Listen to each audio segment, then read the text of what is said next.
Hello বন্ধুরা, কেমন আছো? আশা করি সবাই ভালো আছো। আমিও ভালো আছি। আজকে তোমাদের সামনে কথা বলবো বাংলাদেশের সুপারস্টার নায়ক এবং মেহেদী হাসান হৃদয়ের আহ, যে নতুন সিনেমা, শাকিব খানের নতুন সিনেমা বরবাদ। বরবাদ অলরেডি কালকে রিলিজ হয়ে গেছে, আর কালকের থেকেই শুরু হয়েছে সাকিবিয়ানদের উন্মাদনা। ঈদ মানে আনন্দ, ঈদ মানে খুশি। সেই ঈদকে যদি আর সাকিবিয়ানরা এবং শাকিব খানের নতুন সিনেমার মাধ্যমে উদযাপন করে তাহলে সেটা সুনামি হয়ে যায়। ঠিক সেই রকম বরবাদ। বরবাদ যে একটা মানে কমার্শিয়াল মুভি, ভাইলেন্স জাতীয় মুভি, সেটা প্রমাণ হয়ে গেছে। মেহেদী হাসান হৃদয়ের নতুন বা প্রথম সিনেমা বরবাদ একদম মাতাল করে দিয়েছে প্রত্যেকটা সিনেমা প্রেমীদের। আর প্রত্যেকটা সিনেমা প্রেমীদের যে আহ, উন্মাদনা ছিল হলগুলোতে, প্রত্যেকটা হলে যে হাউসফুল ছিল সেটা দেখে বোঝা যাচ্ছে যে বরবাদ এইবার যে একটা মানে হুঙ্কার নিয়ে এসেছিল সেই হুঙ্কারটা পূরণ করতে পেরেছে। প্রত্যেকটা সিনেমা প্রেমীদের টাকা উসুল করার মতো সিনেমা হলো বরবাদ। বরবাদের একটা শাকিব খানের ডায়লগ আছে, আমি অতীত বুঝি না, ভবিষ্যৎ বুঝি না, নিতুকে না পেলে আমি সব কিছু বরবাদ করে দেব। এই জিল্লু মাল দে, ডায়লগটা সবার মুখে মুখে। আসলেই এটাই শাকিব খান, এইটাই সাকিবিয়ানদের প্রত্যাশা। প্রত্যেকটা সিনেমা প্রেমীদের যে আহ, আগ্রহ ছিল বা প্রাণকেন্দ্র ছিল এই বরবাদ সিনেমা, সেটা অলরেডি পূরণ করে দিয়েছে মেহেদী হাসান হৃদয়। সেই দাসের সিনেমাটা তৈরি করেছে বরবাদ।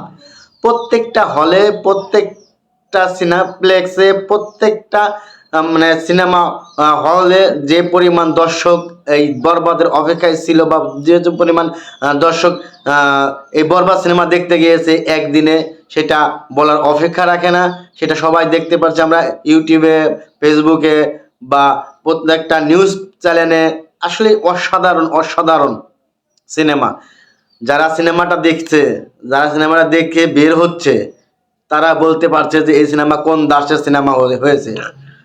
শাকিব খানের এই বরবাদ সিনেমা যে প্রত্যাশা নিয়ে এসেছিল সেটা পূরণ করে দিয়েছে। একদম ভাইলেন্স জাতীয় আনকাট সিনেমা বরবাদ।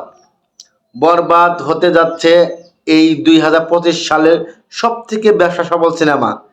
প্রত্যেকটা সাকিবিয়ানরা যেটা ভেবেছিল, যেটা মনে করেছিল, তার থেকেও এক গুণ বেশি সিনেমা হলে গিয়ে দেখতে পেরেছে সিনেমা প্রেমীরা। তো শাকিব খান, শাকিব খান কি বলবো, শাকিব খান তো শাকিব খানই। শাকিব খানকে নিয়ে কথা বলার আর কোনো অপশন নাই। আর বরবাদ সিনেমা নিয়েও কথা বলার আর কোনো অপশন নাই। এটা শুধু দেখতে হবে, অনুভব করতে হবে এবং বুঝতে হবে যে শাকিব খান এখন কোন পর্যায়ে চলে গেছে। বরবাদ টিমের কে অনেক অনেক ধন্যবাদ জানাই এরকম একটা সিনেমা উপহার দেওয়ার জন্য।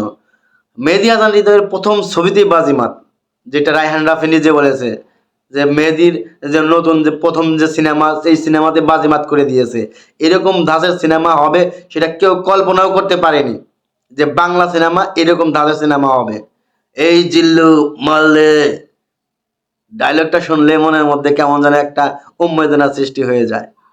তো আমরা যারা সিনেমা প্রেমী আছি প্রত্যেককেই বলবো আমরা সিনেমা হলে গিয়ে শাকিব খানের বরবাদ সিনেমা দেখব। আমারও তো নিয়ত আছে যে প্রত্যেকটা সিনেপ্লেক্সে, যে প্রত্যেকটা সিনেপ্লেক্সে যে সিনেমাটা দেখার, কিন্তু জানি না কি হবে। তো আমিও চেষ্টা করব সিনেমা দেখার জন্য, প্রত্যেকটা সিনেমা দেখার জন্য। তো যারা সিনেমা প্রেমী আছি, যারা বাংলাদেশের সিনেমা প্রেমী আছি, বাইরের সিনেমা প্রেমী আছি, সবাই আগ্রহ নিয়ে বসে আছি বরবাদ সিনেমা দেখার জন্য। তো সবাই ভালো থাকবেন, সুস্থ থাকবেন, দেখা হবে অন্য কোনো ভিডিওতে। আল্লাহ হাফিজ।